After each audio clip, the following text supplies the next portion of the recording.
What, bro? Trying to get into? You're almost hitting me, bro. You gotta calm down, bro. Yeah, bro. You gotta learn how to drive, bro. You gotta relax yourself, bro. You're almost hitting me with your truck, bro. You're almost hitting me, bro. What the?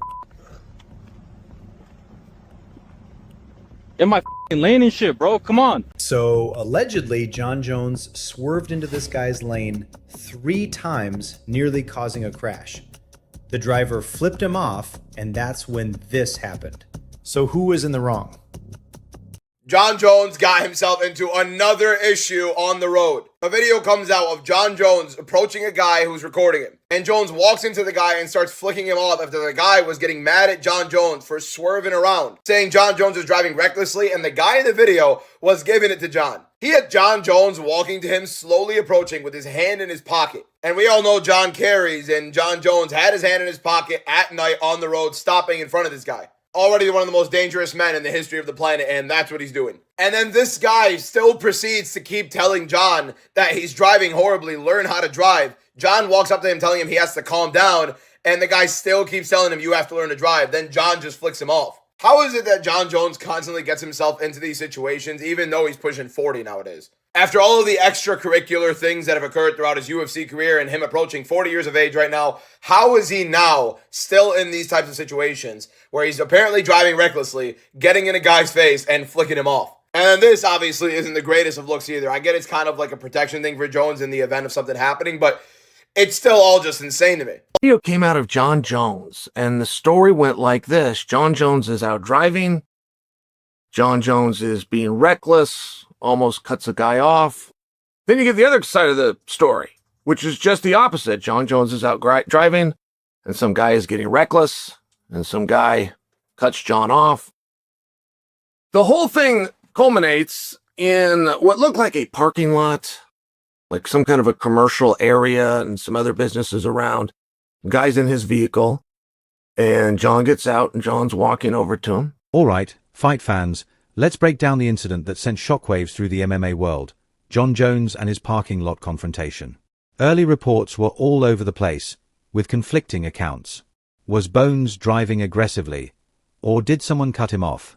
The details may vary, but one thing is clear: Jones, widely regarded as a pound-for-pound king, stepped out of his vehicle and approached another car.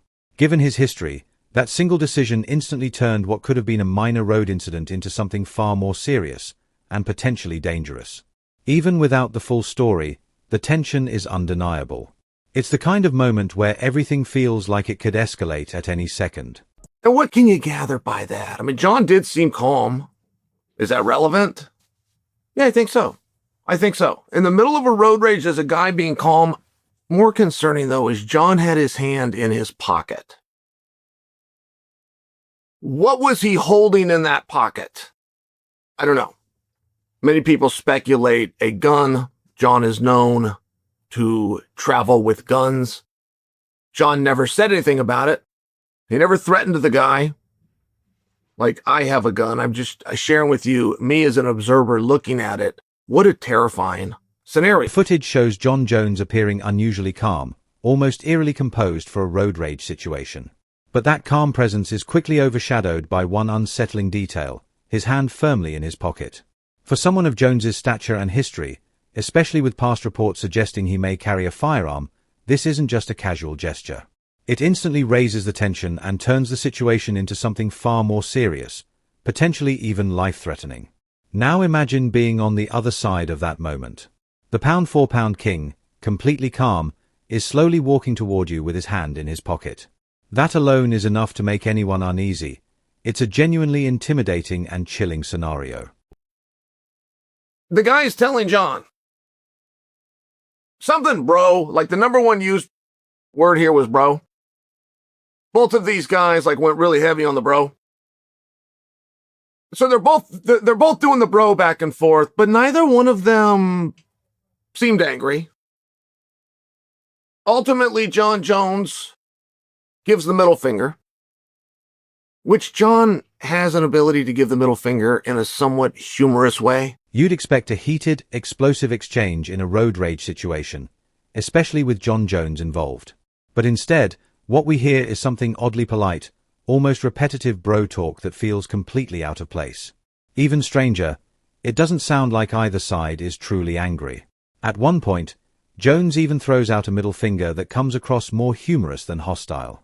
It feels less like a serious confrontation and more like a weird, almost playground-style interaction.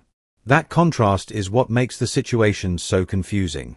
On one hand, you have allegations of something potentially serious, assault, even with a weapon. On the other, the tone of the interaction feels strangely calm and low-key. It raises an interesting question. Was this a calculated way for Jones to control the situation, or did he genuinely not see it as a big deal? So he gives the somewhat humorous middle finger and walks away, and the guy doesn't try to stop him from walking away. And I think that the guy knows that that's Jon Jones in the moment, but that would be a little bit of a guess. Okay.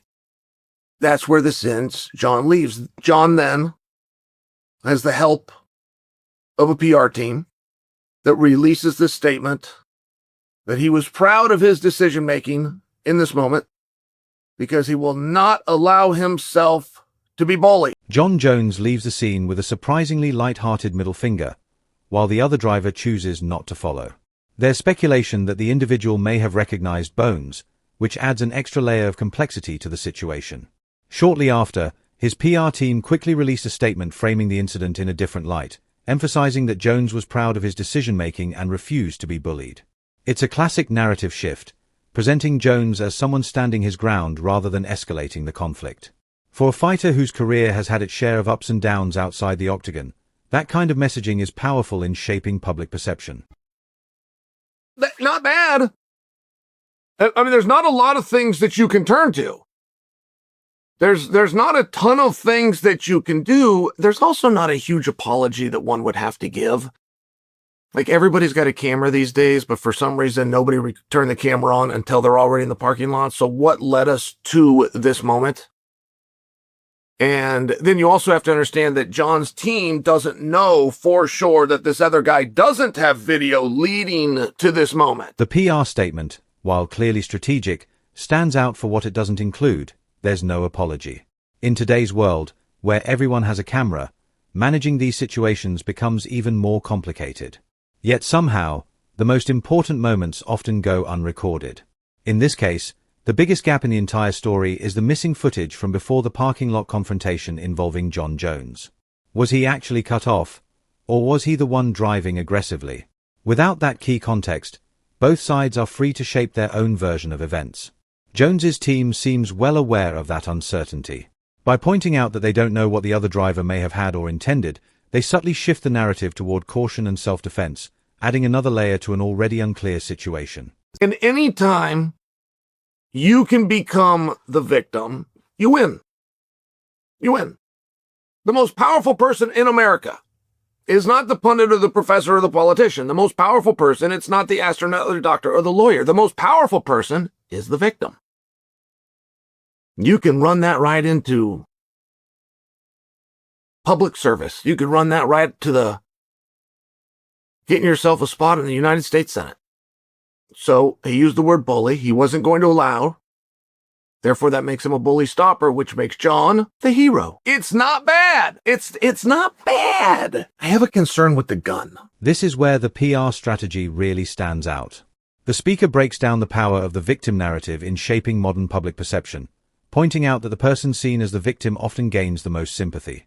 By stating that Jon Jones refused to be bullied, his team effectively reframes the entire situation. What initially looks like a confrontation suddenly gets repositioned as a moment of self-defense.